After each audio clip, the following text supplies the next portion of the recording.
Good morning and welcome to the BlackUSA.News morning show. My name's Donnie Glover and we're here with a new friend of mine. His name's Jim Peterson. Good morning, Jim. How are you? Hey, Donnie. Doing great. How you doing? Good. Jim, tell us about M&T Bank. Well, M&T Bank, everybody knows M&T Bank. We're the largest SBA lender in town in the Mid-Atlantic, number one. Number five in the nation. M&T Bank is your community bank.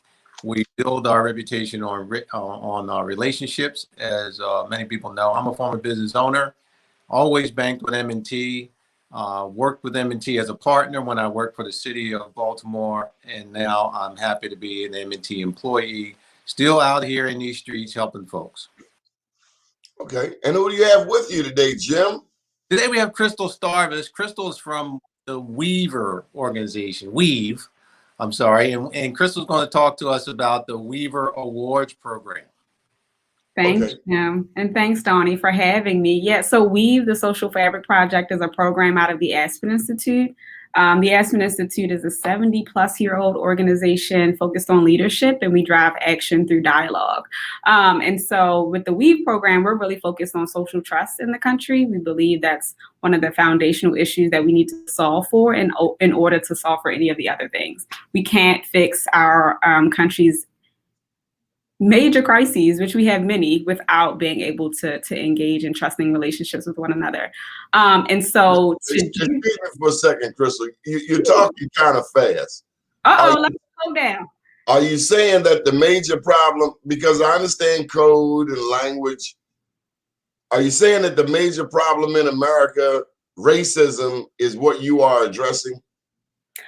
One of many, right? So I wouldn't say that Weave is explicitly addressing racism, but I will say that in order to solve the systemic and institutional issues that we have, there are people that make up those systems, right?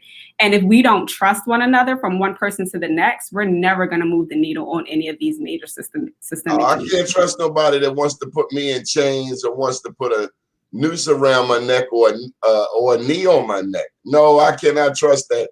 Nor can I trust a Black person that is complicit in such a deed. I completely agree with you. Nor can you, nor Jim, despite our professional roles. Nobody wants that, and especially for our children. And it's 2021. Okay. We hear you, Donnie. We do, loud and clear. And I want to engage in that dialogue. Like, I want to say back to you, I agree more than I can say. And we have to change the policies, the systems, the institutions that make up the America that we know. And so I guess my question back to you is, if not with trust and building trust and reconciling with why we don't trust in the first place, where do you suggest we start? They can start with giving me a check. Me too. You know what? That's not a bad response. I'm not mad at that. No argument. Well, that's exactly what Weaver Awards in Aspen is, right? We're taking folks who are doing great things in their community, like you, Donnie, right? And we're giving them a check. We're saying, look, we see you. We understand what you're doing. And even though you don't have a large corporation and you're not a big nonprofit that's getting grant funds from all over the place, you're just that woman on the block that comes out on Saturday mornings and sweeps the block and gets other people to help her. But we want to say that we see you. We want to give you a few dollars to help you keep doing what you're doing. And we want to connect you with other people just like you so that you can all help each other. We can partner with you and uplift everybody, because that's where it starts, in these streets. You know, Jim, here in Sandtown, we have a problem with addicts breaking into vacant houses. Yeah. Yeah, but you also have an organization. I know, because my business used to be over there. You have a group of folks who are going to those vacant houses and boarding them back up once somebody breaks in there. That's me, Jim, and I'm here to tell you, it's like the Ravens versus the Steelers. No sooner as you board it up, somebody's gonna try your hand. And what got me last night was someone broke in the vacant 4 doors down again, but the house is surrounded now, thanks to springtime, with poison ivy. And I know because I boarded up the house. Okay. Okay. Whoever broke in it is going to be feeling real groovy in about 24 hours. But we see it on a regular basis. Jim, I want to go deeper. These are not just black addicts here in Sandtown, off Pennsylvania Avenue. These are white addicts. These are white addicts often who feel entitled and privileged, even to the extent of calling me out of my name with the N-word. It gets really ugly, Jim, and it makes you wonder, like, why stay here? Well, you stay here because you love it, like the rest of the folks in Baltimore. Baltimoreans are so proud of their community and the things that they do, like you boarding up those houses. I knew somebody was doing it. I didn't know it was you, right? I'm not the only one. It's a team effort. And the reason you have to, because your house could be on fire. Yeah. April 2017, right next door, we had 3 vacants on fire from addicts. Wow. Wow. Again, my business was in that area. I know it well. When you talk about the Ravens and the Steelers, my business was right on Russell Street, right across the street from the stadium. So I know what it was like when the Steelers fans came to town. But and it could be a little scary. I'm sorry. Crystal, are you a Steelers fan? Oh my gosh, no. I'm a proud Baltimore native. Crystal, there's nothing worse than seeing a Baltimorean dressed in black and yellow. That's worse than the addicts breaking into vacants, Crystal. I know. I will admit, because I'm a woman of honor, I will admit that I went through a phase where I wanted to be a Steelers fan just out of like rebellion, because my parents were so aggressive Ravens fans. So it was more about that child-parent relationship and just needing to rebel, and less about my commitment to the city. Donnie, don't judge me, Donnie. I've recovered. I've since recovered. Full Ravens, Orioles, I'm for it. Tell us about the Weaver Awards. Why are they important to you, Crystal? Yeah, so like Jim was saying, we really want to use our platforms, both M&T and the Aspen Institute, to point to people like you who are doing what needs to be done in community, not only solving the issues like boarding up the homes, but really taking the time to build relationships and trust with people from one neighbor to the next. And so we're doing that by awarding 10 people with $7,000, people or small groups. But we also, in the name of relationships, want to make space for every single person who applies. So every person who applies will be invited to several community events. We will intentionally match them with folks that may be able to support the work that they're doing, even if we can't give them the money. And again, the purpose there is to say, this is what our community needs. We see you, we recognize you, we celebrate you. We're not going to wait for, what we have traditionally called expertise, or what we have traditionally called a thought leader to save the day. We really want to celebrate and recognize the people who are doing the thing every day in their community. Crystal, any thoughts about Fells Point? Right now, Fells Point is the center of attention for Baltimore, thanks to the mainstream news media. It's not everyday people. This is what the media is saying. Any thoughts on quelling the hyperactivity surrounding justice, treatment, fairness, the white L, the black butterfly, Fells Point, Sandtown? What can the Weaver Awards do? This is a great question. One that I have many different thoughts about. The first thing is, the first question that I have for us and our neighbors in Fells Point is, what does community safety mean exactly? And who owns that? Right now, the dialogue is very much so on the police need to do something, the mayor needs to do something. But what does it mean for community members to take care of their community? That's my first question. And I don't live in Fells Point, so I can't answer that for them. But that's where I would like to see the conversation go, because if we're waiting for the police department to do every single thing and to regulate, all of our issues, we're going to be waiting for a long time. And that's not a discredit to the police. That's just the reality. And so again, going back to the Weaver Awards, we want to point to individual people, small groups, community members taking care of their neighborhoods. That's what I believe we need. And that's what we're hoping to celebrate with the Weaver Awards. You want to handle that question, Jim? Yeah, no, Crystal hit it right on the head. It's about building that fabric, right? Whether you're talking about Fells Point or any other community, we want these folks to be able to come together and do the best that they can to bring solutions to their communities, right? Not waiting for somebody else to come in. Don't say it's the mayor's problem and he's got to fix it, or the police's problem, they got to fix it. Those community members, no matter what community we're talking about, it's got to start there, right? It's too easy to sit on your cell phone or on your computer at home and type a lot of things about how bad things are. What you really need to do is come out of your house, meet your neighbor, get to know your neighbor, and talk about what you guys can do together to make things better in your own community. And that's what Weaver Awards is all about, creating that fabric of individuals who care about where they live and their living situations and care enough to do something about it. Who has won the award in the past? Well, this is new to Baltimore. This is actually the first awards. So this is a pilot program. We're gonna, learn a lot from this first process. We hope to be able to do annually and in other communities across the country, but this one is the first.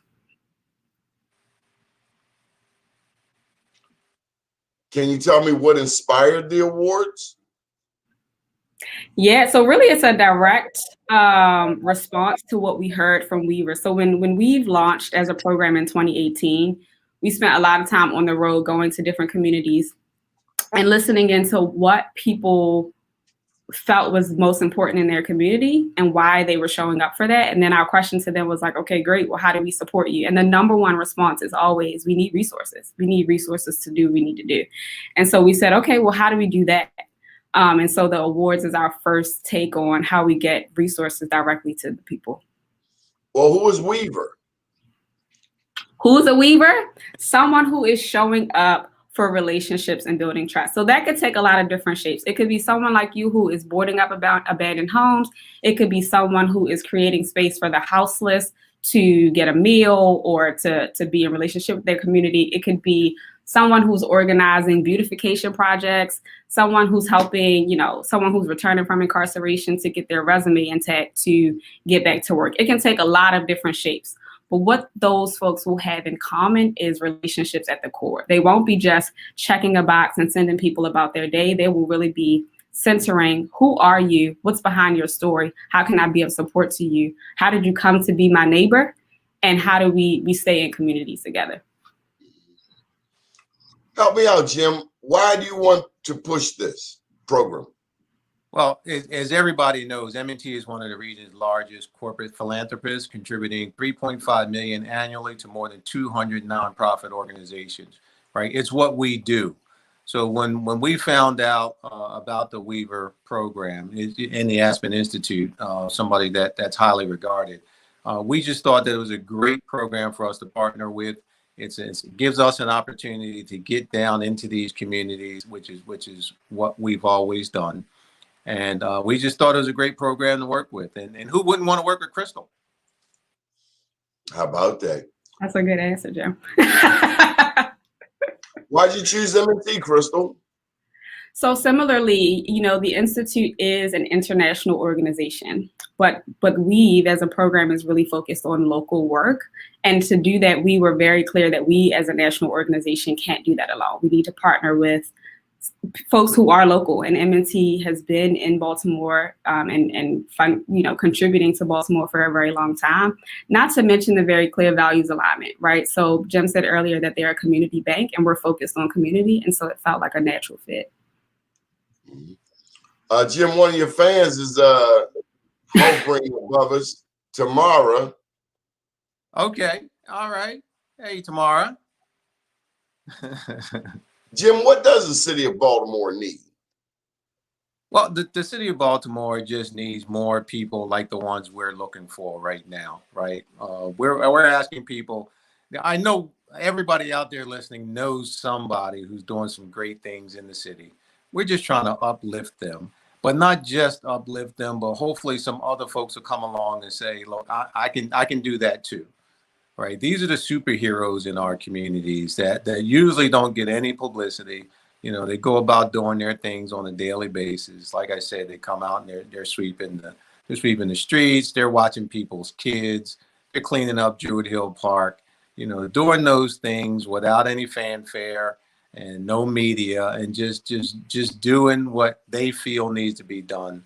And the more we can highlight these folks, there's going to be, and connect them with others. You know, that's the important part. Community. We need to connect them with others so people can see what they're doing and join in. Right? We need to join in. We need to be proactive.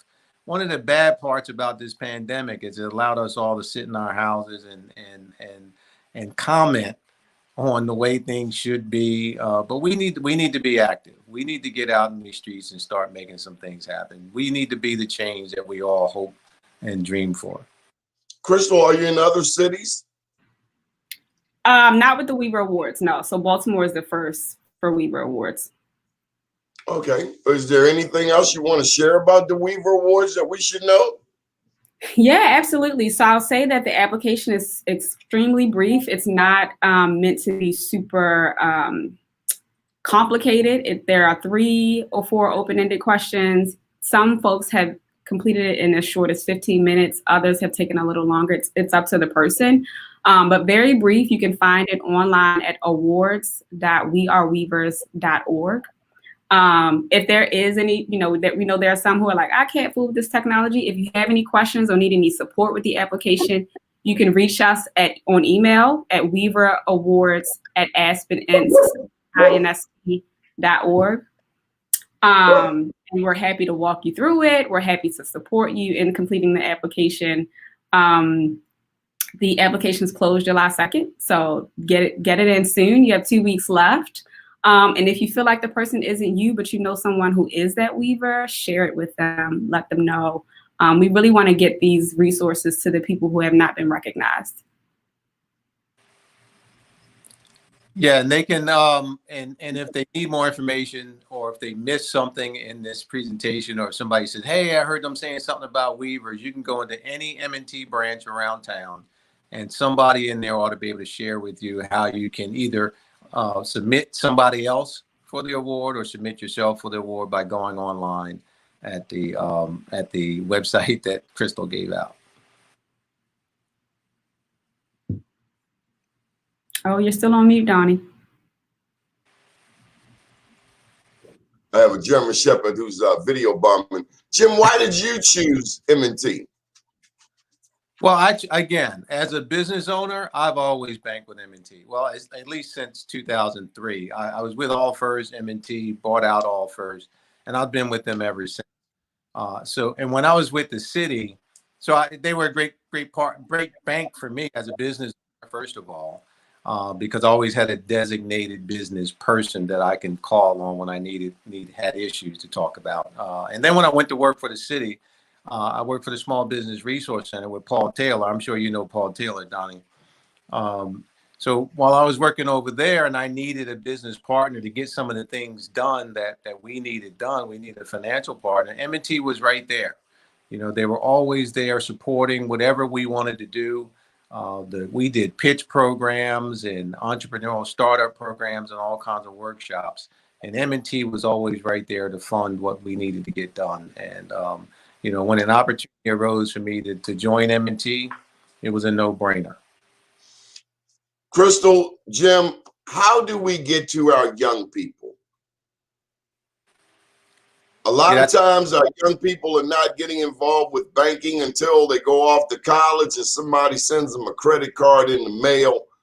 How do we thwart future debt from student loans? How do we get to these young people sooner? Yeah, I'll take that if you don't mind, Crystal. Yeah, you're going to be seeing a lot of programs coming. Now that I'm with M&T, that's my focus, Donnie. My job is a small business ambassador, right? You don't hear a lot of banks with positions called small business ambassador. My focus has always been to reach these young folks, right? Talk to them about financial responsibility, business growth, starting businesses, entrepreneurship, things like that. So you're going to be seeing, we have a program called 0 to 100 we're going to be doing in the fall. We're going to be doing it in Baltimore City, Howard County, and Montgomery County. We're going to be teaching folks how to start businesses, grow businesses. But in addition to that, you're going to also see from M&T that we are hiring, right? We want folks to know that these are great jobs. And a lot of people associate it, when you say banking, they think bank teller. But M&T Bank is a huge corporation. We have all kinds of jobs. We just created a brand new tech hub up in Buffalo, and then we're hiring 1,000 tech people, tech-related jobs, all kinds of jobs, right? So everything that any other large corporation would need, M&T Bank needs. We need everything, not just bank tellers. Although bank teller is a great entry level, you can start there and move up, right? While you're going to school, while you're taking classes, while you're cross training. If you happen to be in school and you're a student, it's a great place to start, but it doesn't mean you're going to end up there. There's a lot of opportunity within M&T Bank, and you're going to hear a lot more about it in the next coming months. You know, Jim, part of the distrust that Crystal was describing is because we've had some predatory institutions in the Baltimore area and other metropolitan areas where Black people are primarily the victims. Any thoughts on leveling this playing field and pulling down these walls and shattering those glass ceilings? Absolutely. And see, and it starts by getting involved, right? I had those same concerns when I was a business owner and a young man growing up as well.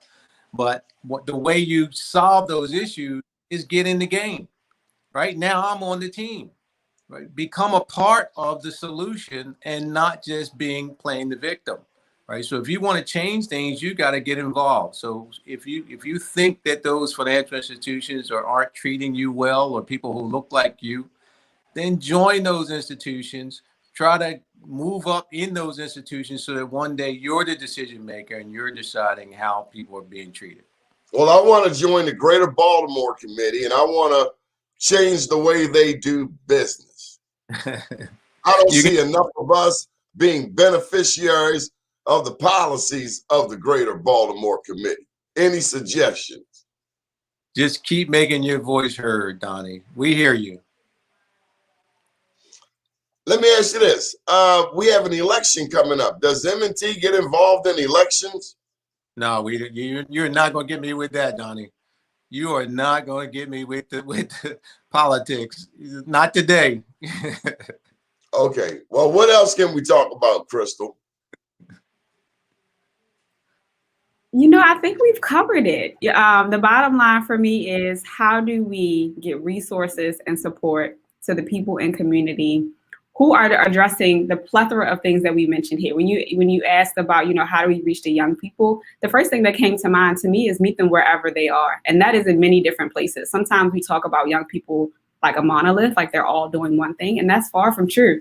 Some of these young people are extremely innovative. They're ahead of the game in their thinking and their mindset around money and ideas and all of that. And so where are they? What are they thinking about? Let's engage in dialogue with them. That is how you build trusting relationships, in my opinion.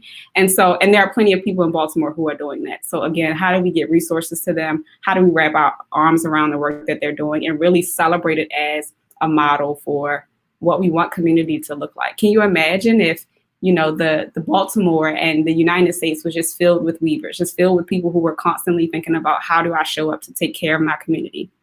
That's a dream for me. Jim, she brings up an interesting point. Our generation, we first went to the bank. We remember when you wrote into the little bank book that you had. Right. Well, now, bud, our children have no idea about a rotary phone. All they know is the smartphone. So what I'm getting to, and this was from a conversation with Joe Haskins down at Harbor Bank. He said that the way you engage this new generation is totally different than the way you have dealt with previous generations. Any thoughts on that? Yeah, he's exactly right. And the best way, if you want to reach these young folks, like Crystal said, is just ask them, right? How do you want me to communicate with you? Don't try to sit back. See, too often us people from our generation, as you put it, Donnie, we think we have all the answers, right? And we say, oh, we're going to do this, we're going to do that, and you got to treat these young people this way, and these millennials or this and that. All you got to do is ask them; they'll be happy to tell you. As a father of several millennials, I'm going to let you know they'll be happy to tell you how they want to be communicated with. Right? Please tell me. I have one that I'm trying to better understand. I tell you what, Donnie, text that young person. If you it did work. If you want them to hear you, text them. But you know what I want? I want a phone call. I don't want no text. Right. I want an old-fashioned. I don't want an email. I want you to call me. Right. And very often, that's how we make policy and rules and regulations in relation to these young folks. And we wonder why we can't communicate, right? Because they're not hearing you through those means that we use. Jim, your mama and your daddy heard you. They heard you loud and clear. And if you didn't hear them, they would give you some corporal reminders. Now, why we got to change the game? Jim, you just lost me. You lost me, Jim. You lost me. Your mother did not ask you what you wanted to eat. She said, dinner is served, and you eat or you don't eat. But now, oh my God, Crystal, it's like kumbaya. You got to call Moses, the congressional representative, to ask a 3-year-old what they want to eat. I'm not asking a 3-year-old what they want to eat. Oh my God, help me. But think about, Donnie, how much information they have at their fingertips now. You know what I mean? We had to sort of take out, and I'm in the middle between this younger generation that we're talking about and your generation. And I feel like there was a time where we had to take things at the surface. You know, your parents say what it was, and that was it. We didn't have Google to tell us something different or give us another opinion. And so I just think we got to evolve. My mother was Google. Everything you needed to know. And if she didn't have it, my dad was Google. How about you, Jim? Who was Google in your house? Yeah, I'm kind of offended because I used to be Alexa, right? In my house when my kids were growing up, I knew everything. You need to know anything, you ask Dad. Now they ask Alexa, right? So I'm my feelings are kind of hurt. But I hear you, Donnie. I hear you. Well, how does this change banking?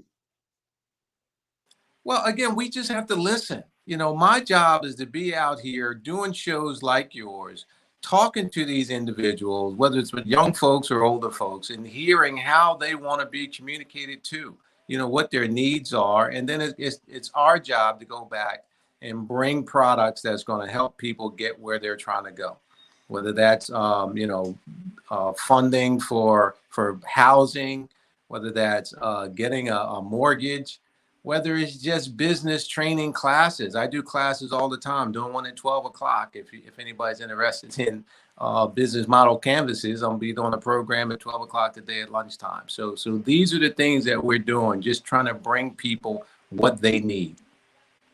What is this again? What are you doing? So I'm doing a class on business model canvases. It's kind of like the new business plan, right? So if you're a business owner, I'm going to be doing that class at 12 o'clock for the Women's Business Center out of Morgan State. Really? Tell us about Morgan State. Well, I don't have to tell you about Morgan State. Everybody knows how great Morgan State is. But they happen to house the Women's Business Center run by Anne Frank over there. And what they do is they bring educational services to women and minority-owned businesses. So I partner with them, and we do educational trainings at least. So keep an eye out for that. Wow. Well, you say everybody knows about Morgan. Let's not assume that. This is a new generation. I grew up on Morgan's campus, listening to WEAA, but I can't assume that our young people feel the same or heard the same. Well, they should. They should. I mean, it's a great institution right here in our neighborhoods, and everybody ought to at least consider them. And I'm not going to try to be partial. You know, I do a lot of work with Dr. Williams over there at Coppin State as well. So, and my kids graduated from Towson. So we have some great universities and institutions in and throughout Baltimore. and folks should, look into all of them and decide who they want to partner with or attend. Jim, we need a success story before we let you go. From the Weaver Awards, from a business standpoint. Tell me about a business that you work with that made it through COVID. Oh, there's a lot of them. In fact, there's a lot of businesses that have excelled through COVID. I've seen a lot of people who, if you asked them 2 years ago, could they pivot and do things online, through Zoom trainings, etc., and they would have told you, no, I don't do that Zoom thing, or I'm not good on social media. I don't want anything to do with it. But when they were forced to do it, they really excelled at it. There's a lot of folks who really did great during COVID, even some restaurants, because again, the community said, hey, listen, we're not going to let you fail. If you think about organizations like the Terra Cafe, right? I mean, you would think an organization like a restaurant like that would really struggle during COVID, but the community said, you know what, we're going to order from you. We can't come in there and sit down and listen to the music that you guys used to have in there, but we can order from you. We'll come pick it up, say hello, because we want to see your face, and we'll keep it moving. And folks have done that, and they're going strong. They're talking about expanding and doing some really new things over there. And it's all because the community say, hey, listen, we're not going to let you fail. And that's exactly what the premise of the Weaver Awards are. Crystal, any final thoughts on the Weaver Awards? You asked for a story. What comes to mind is my late dance coach. So I went to Western High School here in Baltimore City and was trained in dance with Lori Goodman, who passed a few years ago. And, her job was to teach dance, and that's what she did. But how she showed up as a weaver is the way she took care of every single one of her students. When she realized that the dance space was creating, a space for us to build sisterhood. Western is an all-girls school, the best all-girls school there is, just an FYI. But when she realized that there was a sisterhood that was being built, that we were becoming leaders in our own right in that space, she started to cultivate new spaces. So she partnered with 2 of our alums to create an alumni dance team so that we could stay connected long after we graduated high school. And even though she's passed, we still do that together to this day. She started to work on an all-city dance team to bring together dancers from across high schools, which, again, there are different iterations of what that looks like today. And so, again, even though she's no longer on this side of heaven, we still honor and celebrate and recognize her. And I know that there are so many other people who are noticing those moments with the young people, with the elderly, with the houseless, with the returning citizens. You name the community, someone is looking to take care of them and to really make sure they feel seen in our community. And so we have to get our attention to them. We have to get our love to them. We have to get our money to them. And so I'm super excited to do that with the Weaver Awards. Crystal, I have to throw this in the mix. We have a huge heroin and cocaine problem here in the city of Baltimore. There's drug treatment people or anyone dealing with addiction. Is that something that would be considered for a Weaver Award? I don't know if you've been through Pennsylvania Avenue, but we even have white addicts sleeping in our alleys today. Yeah. It's a totally different world. Yeah, I actually used to live on Pennsylvania Avenue a few years ago. So again, the work is not the emphasis. So it could be someone who is supporting folks who are have a substance abuse disorder.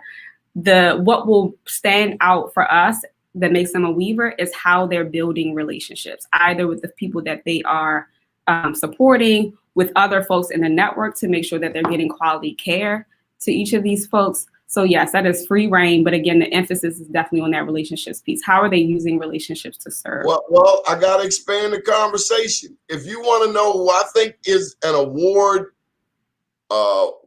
someone worthy of an award, with this inundation of addicts to Sandtown and surrounding areas, including these new white addicts, we now have hypodermic needles laying on the ground everywhere.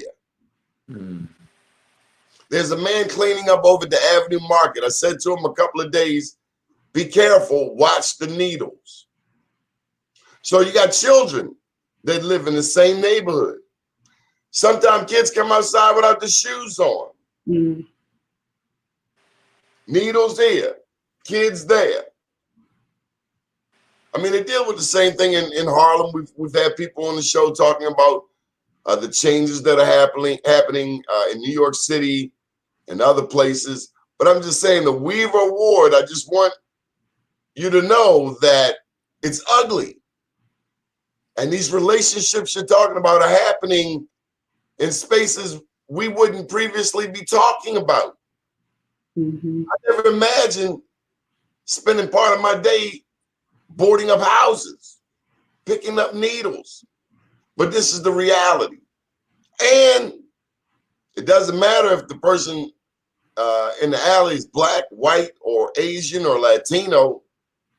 All you know is you got somebody sick out back, and the police are tired of coming. Mm. It's ugly. Yes, yeah, I hear you. Sorry, sometimes you just have to pause because nothing about what you just said is good, right? So I just don't want to skip past it. Two things come to mind. Nominate that guy who is cleaning up the needles. Nominate him for the Weaver Award. Nominate the coalition. If it's a coalition of people, nominate them for the Weaver Award. And then two, and hear my fault on this, Donnie, don't let the addicts be the only story of Sandtown. I also know that there's so much good stuff that's happening over there, and let's nominate that too. I won't start calling things out because I don't want to leave anybody out, but I know there's good work happening over in Sandtown, and so let's amplify that as well. Absolutely. Great point. Great point. There's some great things going on. I know some great small businesses over there in the Sandtown area. They're hiring, by the way. I want to put that out there. There's some folks over there looking for people to work, and there's opportunity in Baltimore. You know, I was on another radio station a couple years back, and they tried to ask me about what I think of when I see all the abandoned houses in Baltimore, and what I said was opportunity. That's opportunity. If you don't like the way that looks, come down here and buy a house. Right? These folks weren't from Baltimore. But what I like to say to everybody who's already here, let's buy one. We have great programs. You can go on the Vacants to Value website, buy one of those houses, fix it up, live in it, right? Hopefully you're going to live in that community, buy another house, sell that to somebody else, get your friends to buy houses. There's a young man named Venroy July that a lot of folks know, and that's exactly what he's doing. He's not. What's the name? Venroy. He's a young attorney named Venroy July. And, you know, he's been telling people for years to come buy houses where he's buying houses over there in the Pigtown area. I think in the Hollands Market area, I think is where he's. Oh, we did a show on them last night. Oh my God, that's like a war zone politically over there, Southwest Partnership. But point taken, Venroy July, that's a heck of a name, unforgettable. Yeah, you need to have him on your show, Donnie. In fact, I can make that connection for you. Make that happen. Incredible young man. He can talk to you about opportunity zones, and he'll get into politics with you, where I'm going to stay. We can have that conversation off camera, but on camera, we're going to stay away from that. But Venroy would be happy to have that conversation with you. Jim, why should people choose M&T and not Harbor Bank? Well, see, I'm not going to tell anybody that anything's wrong with Harbor Bank. There's some great folks over there at Harbor Bank. I happen to know many of them, work with them for years as well. They do some great things in our community.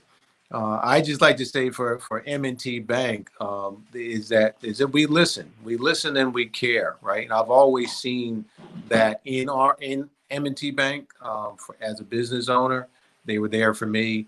And now I have the opportunity to do the same thing for other folks. So they allow me and people like me to do what's in our heart, right? We know the folks in Baltimore. We want to listen to them and give them what they need, no matter what it is, right? A lot of times, you know, people think, well, bank is just for lending. It's not just about lending. We want to make sure that you have a good relationship with your money, whether you have a lot of money or a little bit of money. you ought to have a good relationship with it, and that comes from understanding. So we're going to educate you first, and then we're going to be here to hold your hand when you have questions or need some assistance.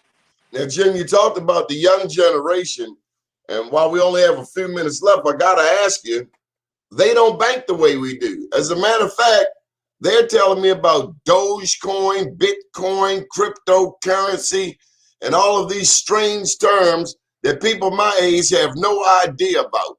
How are you going to bridge the gap, Jim? How are you going to do that, Jim? Well, Donnie, at the end of the day, when those young folks, doing all that investing through Cash App, et cetera, when it's time for them to buy a car, guess where they're coming? When it's time for them to buy a house, guess where they're coming? Right? They're going to come right back to a bank, and we're going to be here for them. But do you see a change in, Jim? Well, it's going to change eventually, and we have to understand that and be willing to change with it. When it's time for things to change, M&T Bank is going to be right there. Have you ever thought about that, Crystal? What the new world of banking and finance will look like? Yes, but in a very distant way, because again, I'm in that middle. Like personally, I feel like I'm in the middle. So I'm old enough to remember when there was not Google, but young enough to like be pretty up to date on all the things, all the tech. So I'm not deep in the cryptocurrency yet, but I have a little bit of it. But I still appreciate a traditional bank. I want to go in and talk to a Jim and say, hello, these 5 things happened to my money. Where did it go? So because I'm on the cusp, I'm still adjusting to some of the new things. But like Jim said, we've got to roll with it. There's a lot of good in the way that things are evolving. And so I think that it feels like things are speeding up. Like as things speed up, they're getting faster and faster and faster. And so we've got to be willing to take a little risk and try things out and see what we learn. So that's my mindset now. Let me be willing to try. I'm not much of a gambler, but we'll see. Jim, our young people need cryptocurrency dialogue. I think M&T ought to be on the cutting edge of some type of young people's Bitcoin club. Maybe they should have a meeting once a month down at M&T Bank to discuss the future, maybe with young people of other branches around the country. That's a freebie from BMoreNews.com and Black USA, because we believe in you, Jim. Thank you, Donnie. I'll bring that back to the bank and see if we can make that happen. Well, I want to tell you something else, Jim. We just did a show yesterday live from Kenya, and last week live from Uganda. Wow. I can tell you that people in Africa, the 54 countries or so, they are looking at other ways of financing. They're looking at banking, but they're also looking at this alternative cryptocurrency as well. Absolutely. I'm hearing the same thing. As a matter of fact, again, like I mentioned, Dr. Williams over there at Coppin State, he and I are doing some things in West Africa, and we're hearing the same things. Okay. Well, any final thoughts before we go? And thank you for joining us today. You certainly perked me up. Thank you, Donnie, and I'll leave it to Crystal to wrap it up. Yeah, I just want to thank you again for having us. It's been a wonderful conversation. I would be remiss if I didn't mention the website one more time. So for those who are either see themselves as a weaver and want to apply, or know someone who should get the award and want to nominate them, the website is awards.weareweavers.org. Awards.weareweavers.org. That's right. Okay. Well, good deal. Thank you for joining us this morning. We're hoping that we open some eyes and expanded the dialogue. Jim, how can people get in touch with you if they want to open an account? Well, you can reach me again. Go into any branch and you can open an account. But if you want to reach me directly, you can reach my email is jpeterson, the number three like Allen Iverson, at mtb.com. You know you're in Baltimore, right? Okay. Honey. Okay. All right. We're going to let you slide on that. I like Alan. Okay. Good stuff. Thank you for joining us this morning. You have a beautiful day. We'll be back at 7 p.m. tonight with programming. My name is Donnie Glover, and keep watching BlackUSA.News Black Business Roundtable at 7 p.m. East Coast time, 4 p.m. Pacific. Talk to you next time.